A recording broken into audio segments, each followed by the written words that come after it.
Radhe Radhe everyone, जय श्री कृष्णा। तो आज हम आपको सुनाने जा रहे हैं श्रीमद् भागवत गीता जी के तीसरे अध्याय के महात्म्य की कथा। इस कथा को सुनने मात्र से हमारे सभी पाप नष्ट हो जाते हैं और अंत में हमें स्वर्ग की प्राप्ति होती है। तो आइए इस कथा को हम सुनते हैं। एक शूद्र ने बड़े अनर्थों से धन इकट्ठा किया। उसका धन चोर चुरा ले गए।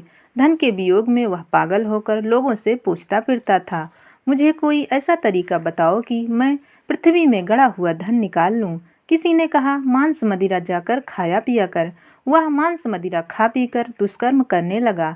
एक दिन चोरी करने गया, चोरों ने उसे मार दिया। वह प्रेत योनि पाकर एक बड़े वृक्ष पर दुखित और बड़े क्लेश का जीवन बिताने लगा। कुछ काल उपरांत उसकी पत्नी को एक लड़का हुआ। बड़ा होकर लड़के ने अपनी माँ से अपने पिता के विषय में पूछा।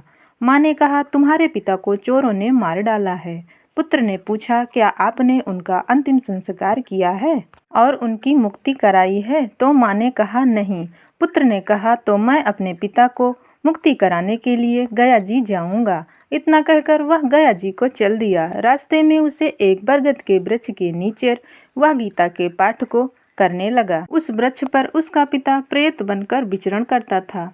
तीसरे अध्याय का पाठ सुनकर वह प्रेत योनि से मुक्त होकर देवदेही पाकर अपने पुत्र के सामने आकर बोला, मैं तेरा पिता हूँ।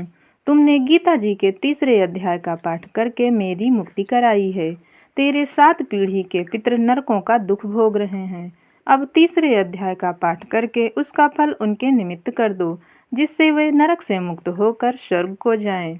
यह कहकर वह विमान पर बैठकर वैकुंठ को चला गया। पुत्र ने तीसरे अध्याय का पाठ करके उसका फल पितरों को समर्पित कर दिया। तब वे नरक से छूटकर स्वर्ग को प्राप्त हुए।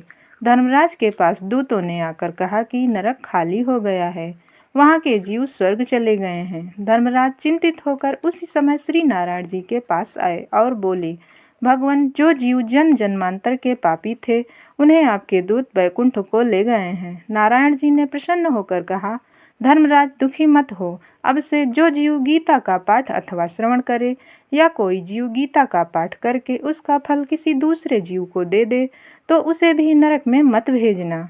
इतनी बात सुनकर धर्मराज ने अपनी पुरी में आकर नारायण जी की दी हुई आज्ञा अपने दूतों को दे दी। श्री नारायण जी लक्ष्मी जी से बोले, यह मैंने तुम्हें तीसरे अध्याय का महात्म कहा है जो आपने सुना है। इतना कहकर श्री नारायण भगवान अंतर्ध्यान हो गए। इस तरह से जो कोई भी इस कथा को पढ़ता या सुनता है अथवा श्रीमद् भागवत गीता के तीसरे अध्याय का श्रवण करता है, उसकी सदा के लिए मुक्ति हो जाती है और उसके सभी पाप नष्ट हो जाते हैं। हे भगवान श्री हरि विष्णु, जैसे आपने उस इंसान को मुक्ति दी वैसे हम सबकी मुक्ति देना। राधे राधे, जय श्री कृष्णा।